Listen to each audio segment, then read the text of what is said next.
Hello, welcome back to the Black Cinema Experience podcast where we talk about everything black. My name is Cameron, And I'm your girl, JB. and we're so excited for this wonderful movie we have planned for you today. It's called Bruiser. Yeah, and it's got that fine man, Trevante Rhodes. Trevante Rhodes. Oh, God. Okay, Trevante Rhodes. But you get the picture. Some people call him Trey though, so I don't see like Dang, I they called him can't call him Trevante. That's Trevon. really It's wrong. it's okay. It happens. Alrighty, but it was a very interesting movie. Do you want to talk about what it was about? Or you want me to give the synopsis? No, I'll talk about it. That's I fine. want to make sure. So, Bruiser is essentially a movie that I would describe defines and really shows a close lens on complicated black male relationships. Yeah. It showed multiple dynamics: good, bad, loving, violent. And it really showed a lot of layers with black boys, including Black Boy Joy. So overall, the movie, I mean, I personally thought highly of it, but a lot of people would say that the ending left too many questions. So that's just what I'll say for now. I think you give a really great explanation because Oh, for good. me it was I liked the movie, but it was a little triggering. But we're gonna talk about that. And I do. You were very triggered watching it, and I do want to know why. So just go ahead, tell me a little bit about why it was so disturbing for you. Well, first of all, given my childhood, I was raised by a single mother. Okay. And at one point, my dad, who raised me since I was 9 months, actually still calls me his son. So I did have a father in the picture, but when my parents got incarcerated, our father was deported, so he's never come back. But and deported to where? Jamaica. Oh my God. So I have so many questions.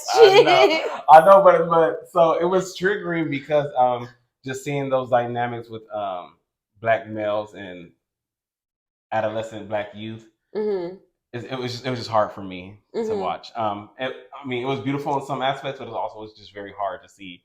You know, a number one issue people try to say with especially black youth is fatherlessness. So seeing kind of the aggression with the fathers with their children was kind of like, whew, it was a lot. I felt like it was a lot. A lot, like how? Was it bad a lot, or is it like, wow, this is so overwhelmingly beautiful? No, it was so it was good in that aspect because I loved how it was good to see both fathers fighting for their child. Okay. Okay. So it was good in that aspect. It was just hard seeing the violence of these men's past still being very evident in their present, which is spilling over to their young adolescent son. And with black boy anger, I feel like it's it's something that's always used as a weapon in the media and in our lives. So it was just hard to see somebody relive that. If an angry black boy, having been an angry black boy, especially at 13, 14, seeing those emotions coming up and having to deal with it, it was hard. Okay. I think that it definitely takes a different look at black men and their emotions. I think that there were some moments where things got violent and passionate and intense, because black people do everything big, don't we? But in that same vein, though, there was a lot of deep emotional moments. There was a lot of bonding, teaching, nurturing moments. I don't know if you watched it the same way I watched it, but just throughout the movie, there's these little intimate moments that both fathers have with the boy, right? The stepfather that stepped in, okay, so stepped up father. I don't know what people call him.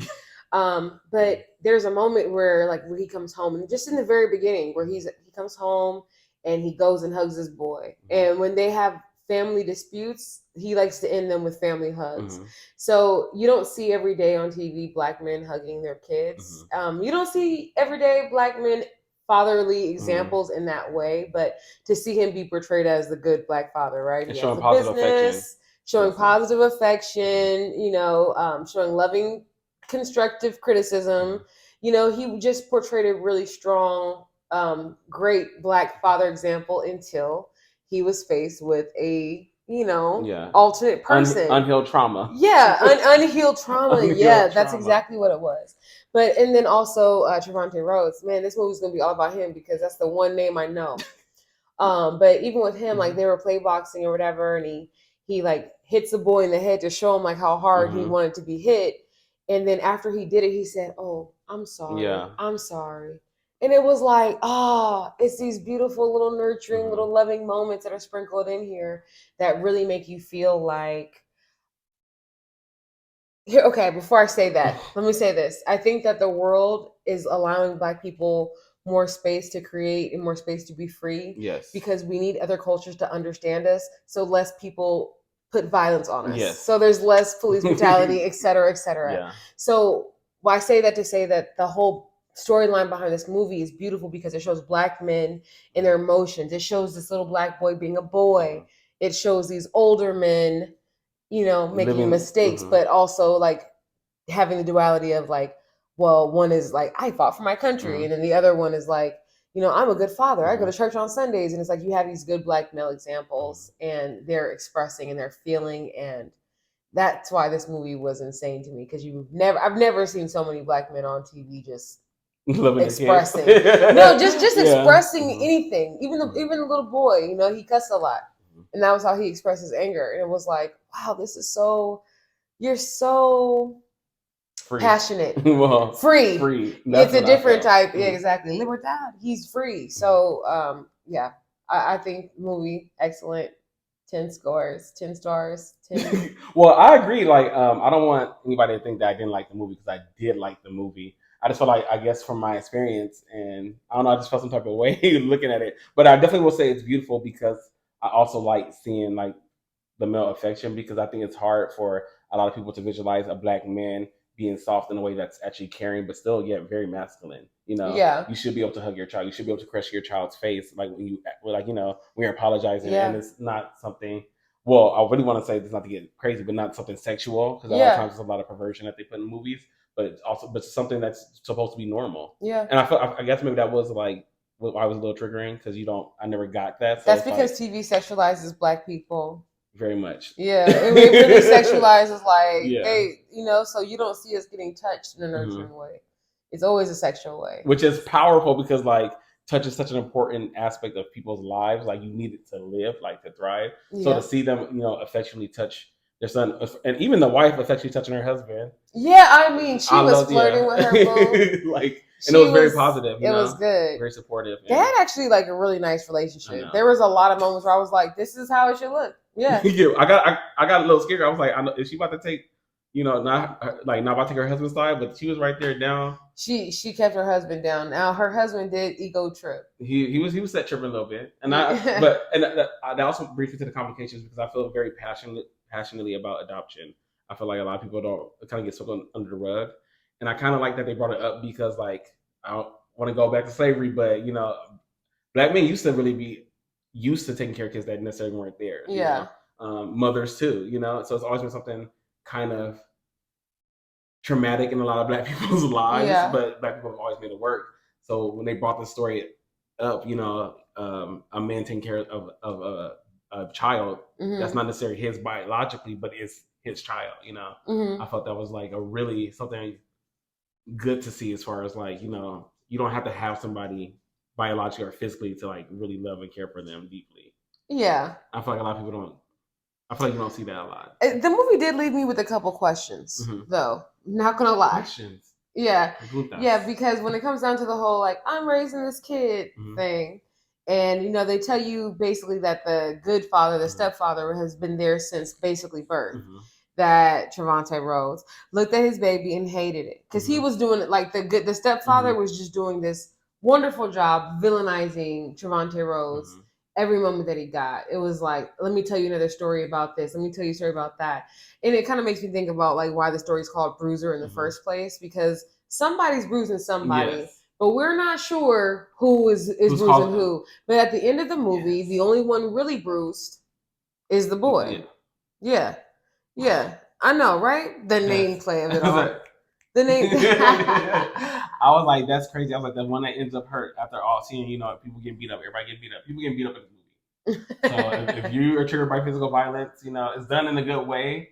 But if you're triggered by physical violence, and you be just like, no, it's the fight in here. But says the fighting friend.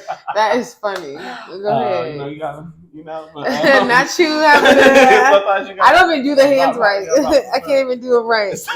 It'll come. That's how much I don't use them. Sometimes you gotta use your words. That's the most important way. Yeah, to use your words. But I don't know, like seeing them fight physically. I mean, because they were fighting with their words. Mm-hmm. It was just kind of.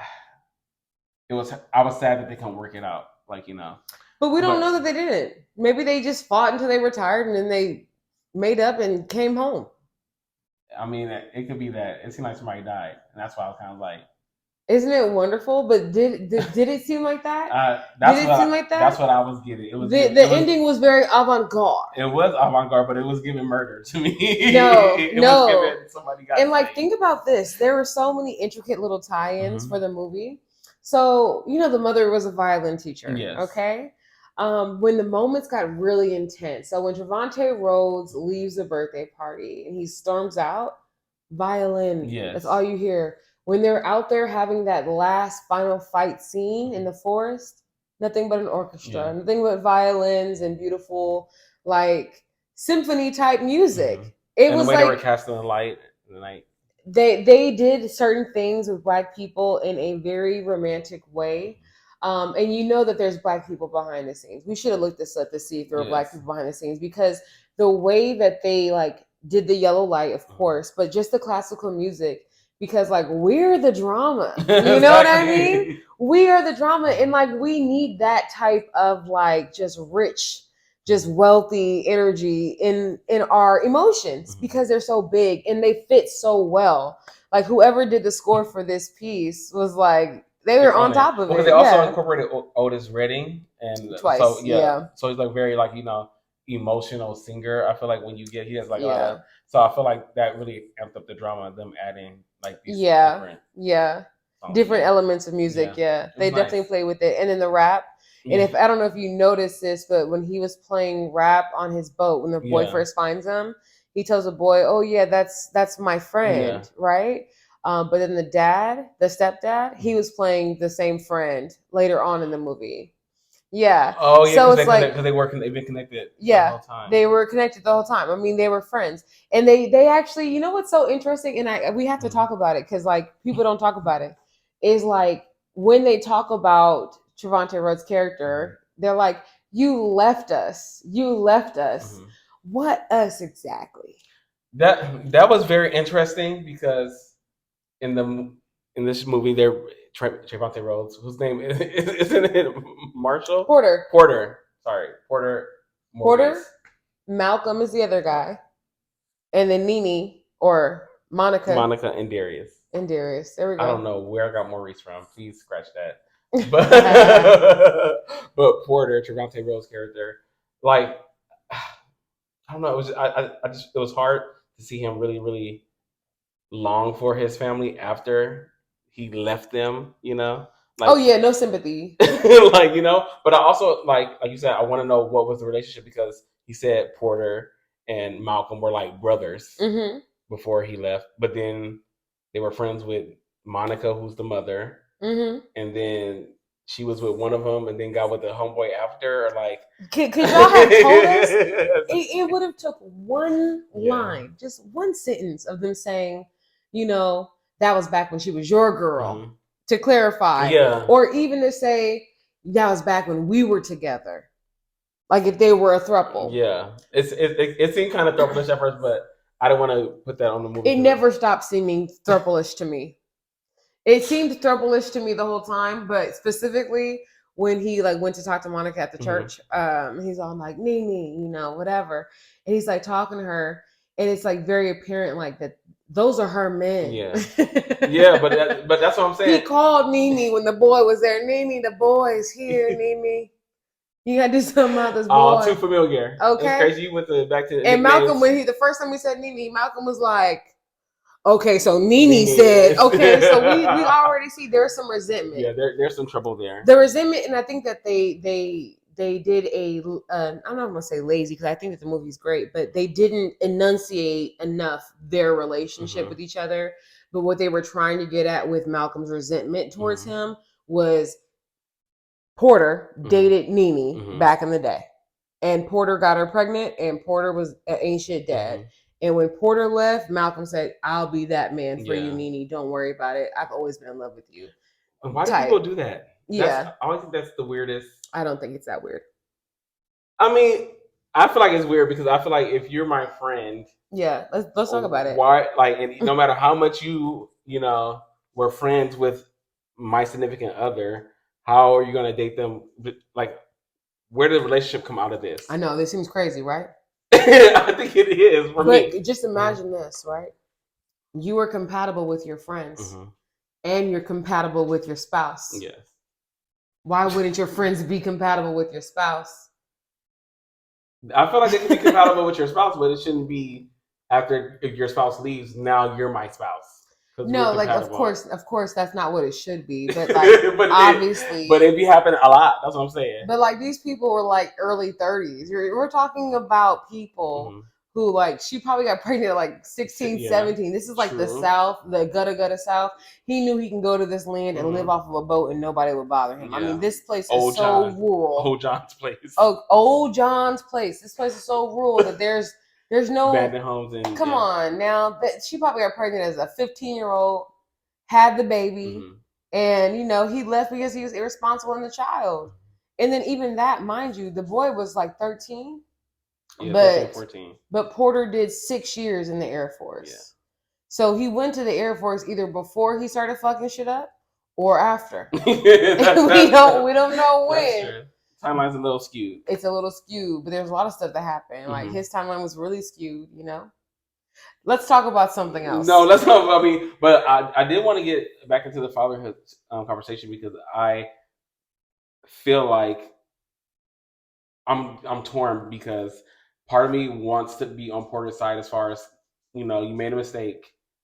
Yes, you know, it's 13 years later, you feel bad and you want to come back into your son's life. You know, you had your kumbaya moment. You've been, like you said, I've been redeemed, reformed. Yeah. You know, so you have your moment where you're better, sort of say, and you want to be with your child.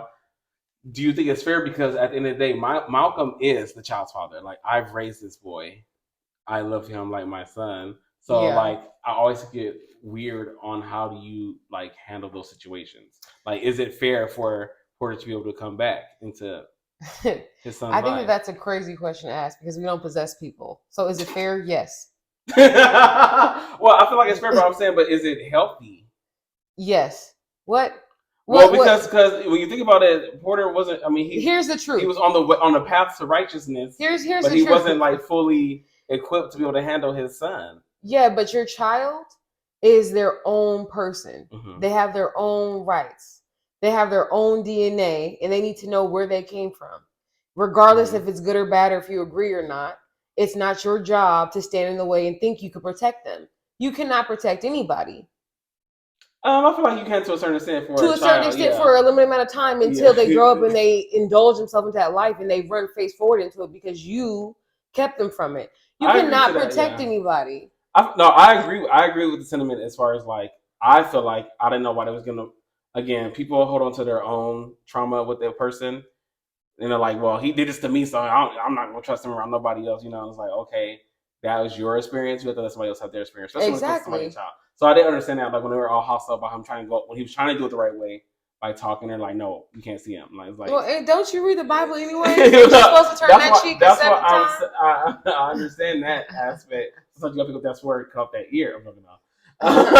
No, but in all seriousness, I just feel like also you have to take into consideration. I feel like sometimes kids, because they are very hormonal and they are going through a lot. They don't really think about the future. They don't really know.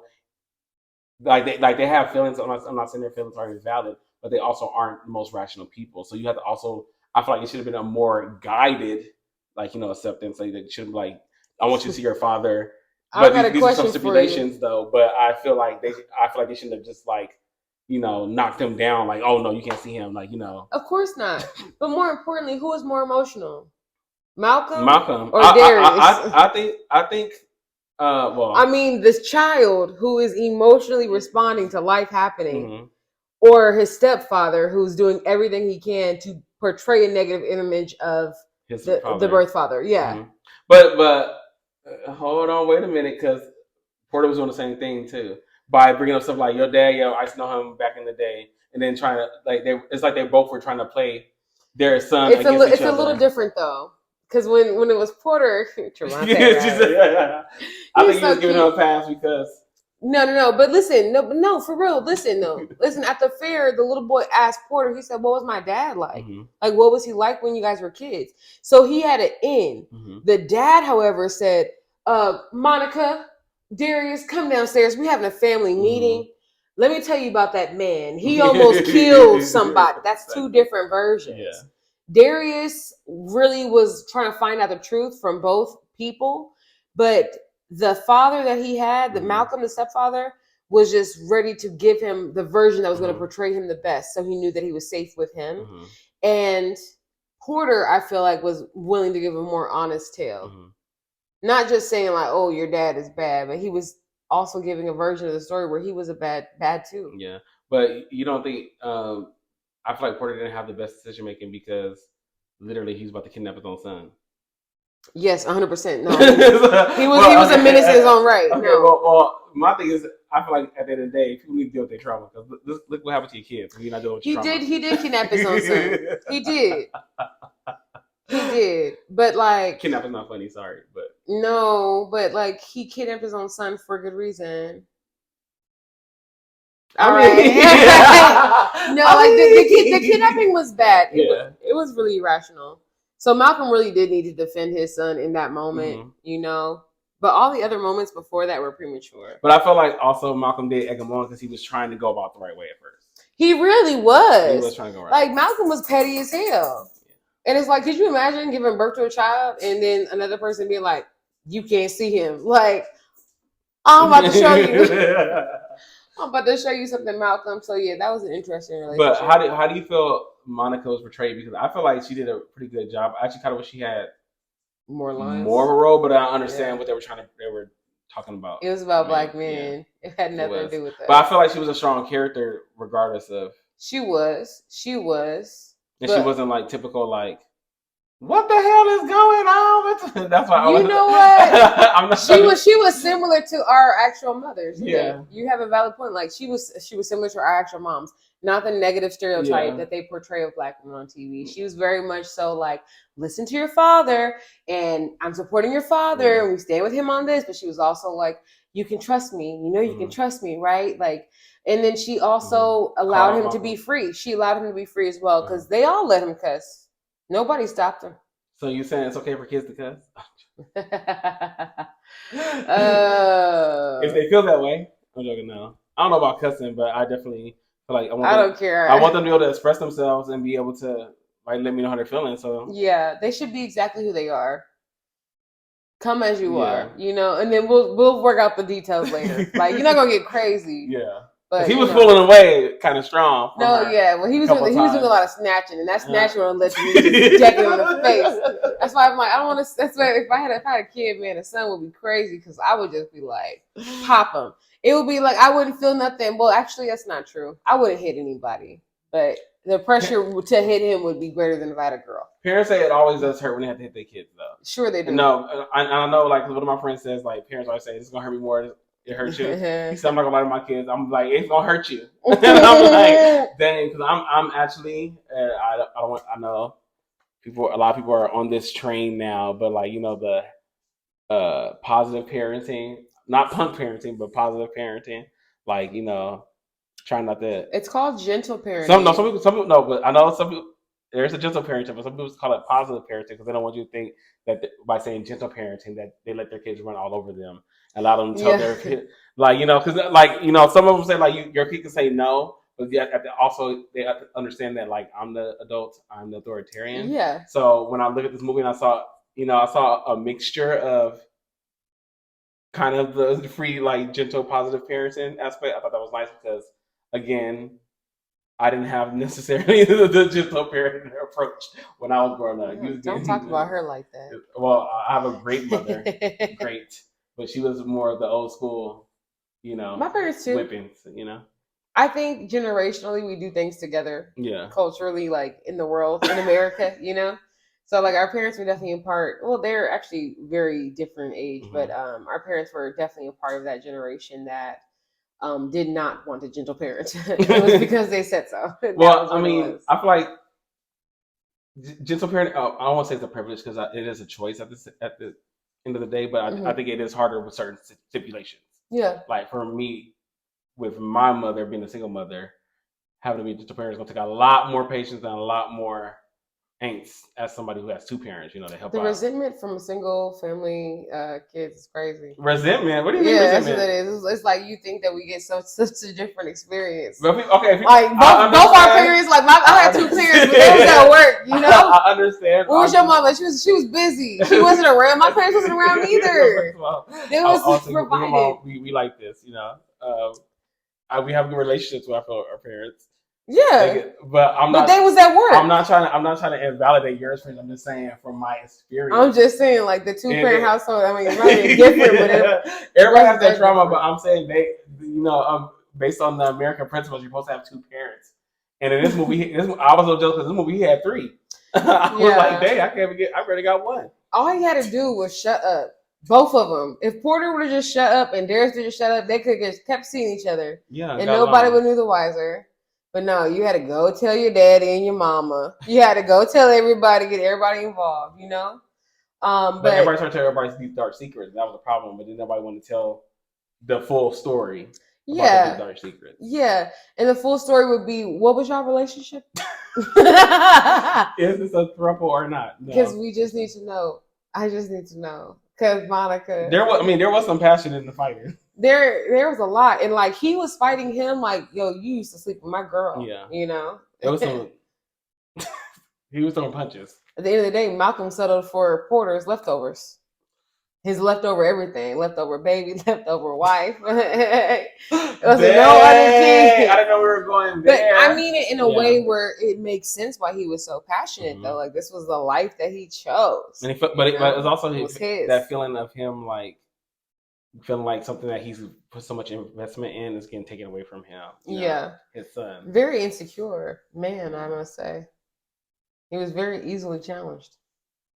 All Porter had to do was make one appearance, and he was like, "Not my family. All of the work I've done to become the perfect Black example with my church and my business." You know what I mean? Like he did all of this work to become that perfect example, just to be threatened that easily by Porter coming in with a smile. But do you think with having those two different dynamics, Porter being like the really like renegade, free wild parent who wants to like really just be their child's friend and like let them be, and then Malcom having to be the authoritarian and the picturesque role model of a family man. Like, how do you feel like it should be? Do you feel like it's like? Do you feel like one was necessarily better than the other, or do you feel like? No, I feel like even in environments where the kid is brought up in a home separate from their parents and they have additional parents or bonus parents, I think that everything that child gets, they need. So I think that the kid needed Trevante Rhodes just as much as he needed his stepfather. The stepfather provided structure. Trevante Rhodes provided character. He was like building him up as a human, making him feel confident. While the Malcom dude was teaching him how to follow instructions. And suppress himself. Exactly. So I think as far as like that goes, when it comes down to two parents, I think if you have the option to have two, then God probably split up what you needed in two people. And, if you only have the one, then you probably did it all the first time, Well, Monica taught him how to drive to be free. That's what I'm saying. She's teaching him like how to forge his own path. This is, this is getting really deep in certain aspects. But, I feel like it takes a village. It does take a village. I feel like when you said it earlier, I think you said children aren't a possession. Like, I really, that resonates with me because I feel like at the end of the day, every decision you should make, especially when people are talking about being a parent to a child. And again, I don't have any children. It's just my ideologies. Kids are so gross. To travel. Okay. No, but when you do have those wonderful blessings, you should be able to put their needs first. As far as again, I'm not saying wants, I said needs. and children need a certain amount of social emotional intelligence. Yeah. From a parents to be able to like thrive and be healthy children. That's why our generation really shouldn't have kids. Like we should just step out of breeding and let's see how until we can do something about these gun laws or something like that. I don't know. We should all just step out of it. Everybody just back away. Nobody make any babies for a little while until we can control inflation and until the housing market can become affordable again. Why are we populating continuously? We can't buy houses. When you bored, you got nothing else to do. You know how many people have babies in COVID? I know. That's crazy. COVID babies. Gross. Nice little boom we ain't had in a minute. Everybody's having kids. I made it all safe though. I'm joking. I'm joking. I wasn't doing nothing. I'm joking. They know. My goodness. No, but I feel like the stability that they both could have given them should have been the main priority. And I think when people don't reel in their ego about my kids are going to be this and like let go of those expectations, then they don't really have the interest of the child at heart. It's my interest. The nitty gritty is Malcom had ego and Porter was flawed, right? Because Porter left his kid and them apparently, however them was, he left them all.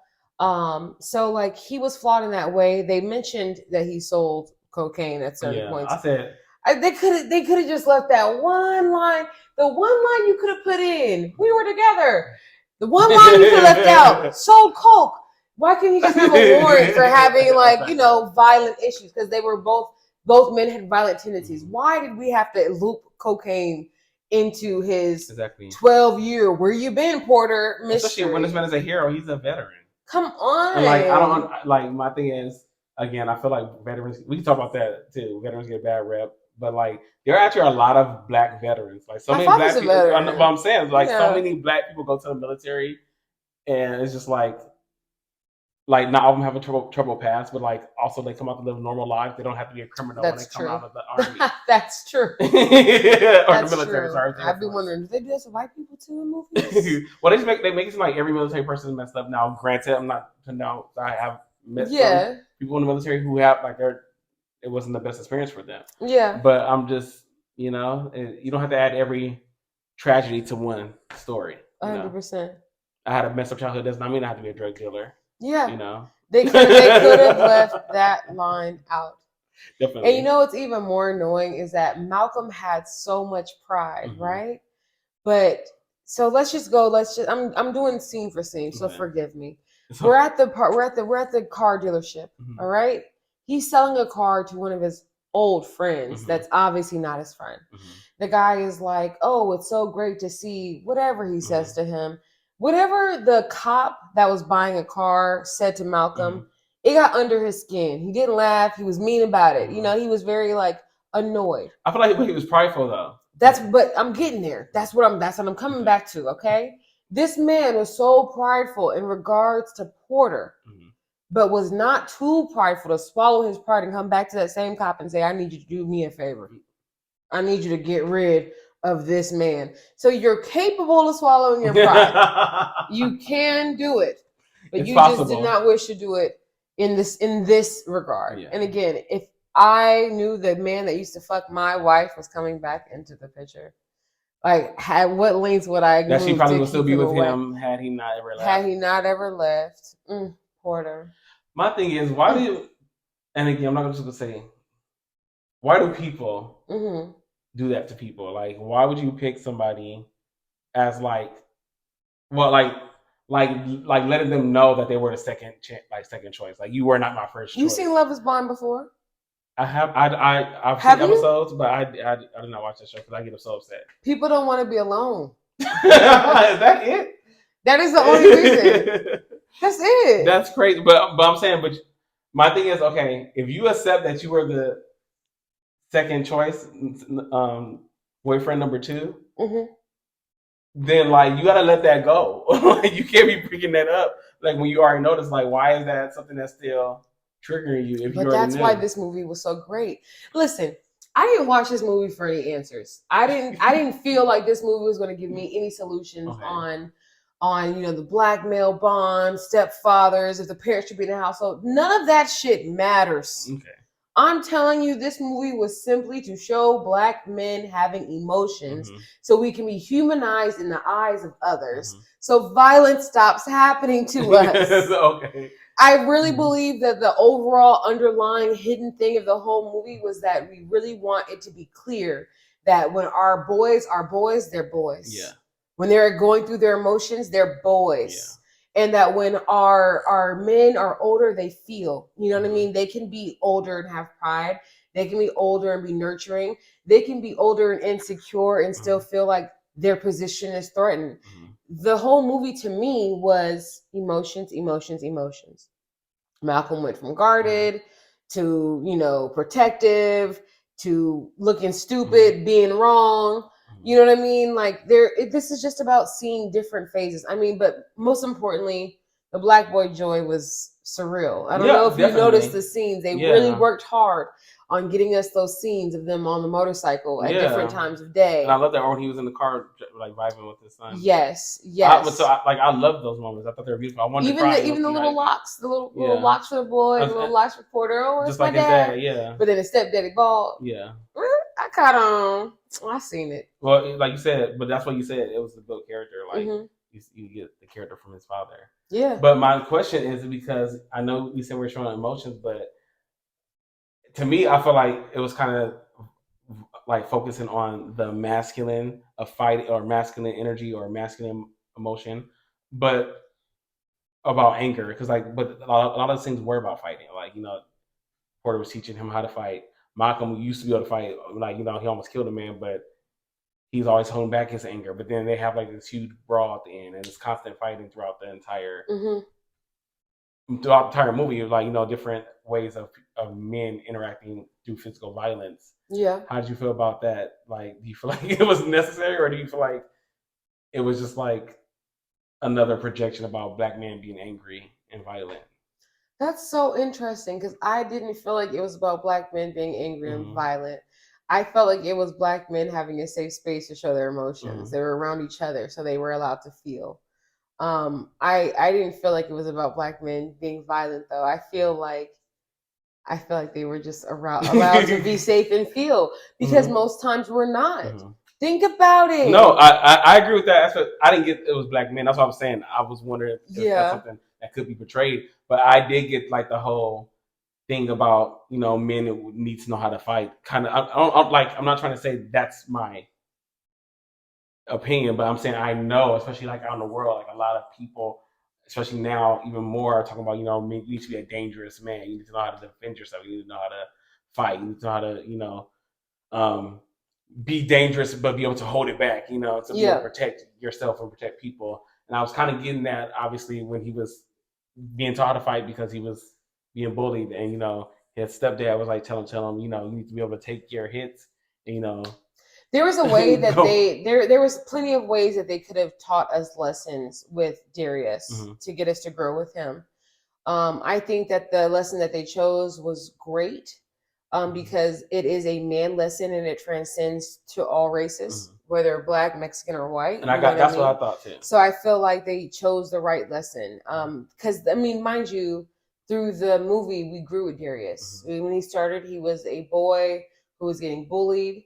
Then he learned how to drive with his mom, and he started to be confident driving with his mom. And then he went back and beat up his bully.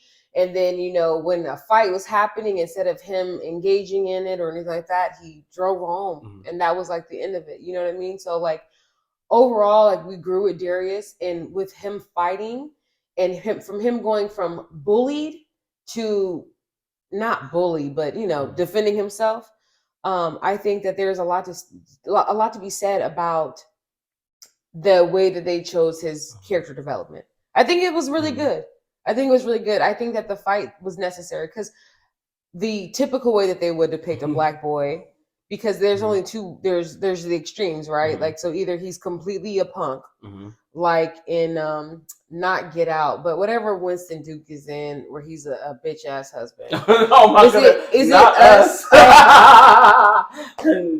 So there's us, right? There's that version of us, And then you got the nigga from Atlanta, the one that's playing the rapper Paperboy. Yeah. And there's that version of us, right? There's only two versions of black people. We just don't know. And it's like, it's great to see black people live in this movie where they're not trying to be a rapper, they're not trying to be a basketball star. You know what I mean? They're not the cheesy black guy that has to date the white girl. You know what I mean? They are just literally existing as they are, where they are. And I think that that's what's really good about the storyline and the character development. I think they really did a good job, like really showing us like, yeah, fighting is a way that Darious can grow. We've seen him get beat up. Now we see him fight. Now he's good at it. You know, now he can control himself, right? Like he's not hopping in and separating anything, you know. But he was still a scary little boy. Oh, there were so many things about that movie.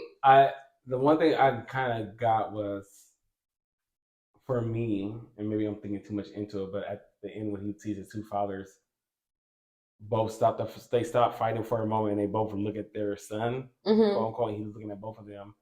And then they look and they have like a moment, each of them with their son, and then they go back to fight. And he's like, I'm just done at this point. But were they drives off. And then he's singing the song. Instead of singing the song that his dad was singing, he's singing the song that he's singing with his mom. Yeah. So I was kind of like, that's a pretty interesting. That's that avant-garde. Because you know what? You saw it as they sat on the floor, they looked at him, and they had a moment with him. That's how you saw it. That's not how I perceived it. I perceived it as they saw him, and then a very artistic thing happened where the two men reached for each other, but you didn't see fights. You didn't see any fists being thrown. You just start seeing them spinning in the field until you can't see them anymore. That's what I said. Somebody got murked. Maybe they hugged each other. Maybe they worked it out. Maybe they realized in all that spinning that they were really brothers. And that they didn't need to be doing this. That they had the same goal in mind. That's a possibility.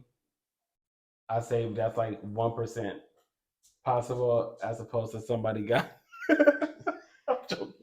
I really feel like, again, we really don't know. We really don't know. I just hope nobody died. They weren't killers. The thing throughout the movie is that both of these dads was not to be played with back in the day. Okay. So I'm just making sure that now in modern day that they are to be played with. They're okay to be played with, you know. So, but yes, it was a great movie. Miles Warren was director, did an awesome job. I feel like is Miles Warren black? I need to see. I didn't check. Wow. But I'll give you an update. I will let y'all know on the next podcast whether the director was black or not. No, we'll just put it in the comments. It was a phenomenal cast though. I've never seen anybody else, any other actors, but we do know everyone knows Trevante Rhodes. We knew Hector. He was another. Hector was our waiter at the bar. Yeah, from where? Oh, I mean, we didn't know him. No, I thought you said when you said others, I thought you meant people of other races. I'm so sorry. There were other races in there. Yeah, I saw them. We don't exclude people typically. Yeah, exactly. Well, black people are usually very aware that there's other people in the world besides them, whites and Mexicans and everything. We have to more than anybody else, but yes, we do acknowledge them. Yeah. So, which is a part of life. But I will say the most well-known actor that I feel like a lot of people will know is Trevante Rhodes. Yeah, 100%. We know Trevante Rhodes because he's fine. He in Moonlight. We love him. He is Mike. Yeah, he kills all his roles. Oh yeah. Very versatile. He is a versatile actor. It's hot.